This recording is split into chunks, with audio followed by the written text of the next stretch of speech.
মাহে রমজান, সম্ভবত পরশুদিন আমাদের তারাবি আদায় করা লাগতে পারে, তাই না? তো রমজান মাস আসলে পরে শয়তানকে আল্লাহ তাআলা শিকল দিয়ে বাঁধে রাখে না? তো শয়তান যদি শিকল দিয়ে বাঁধা থাকে, তো রমজান মাসে মানুষ বিড়ি খায় না? কথা বলে না। রোজা না থেকে ইফতার নিয়ে বাজারে চায়ের দোকানে বসে এমন বেহায়া রোজাদার আছে না নাই?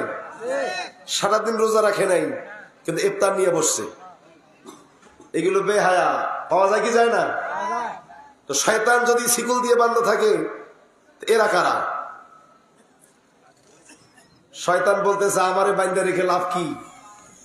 গোটা 1 বছরে যত শয়তান আমি জন্ম দিছি, আমার যত ভক্ত মুরিদ আছে, আমি না থাকলেও 1 মাস না, 1 বছর না, 1000 বছর আমি যদি না থাকি, তাহলে আমার ভক্তরাই কাজ চালিয়ে যাবে। কি রকম শয়তানের মুরিদ, শয়তানের ভক্ত আমাদের দেশে আছে না নাই?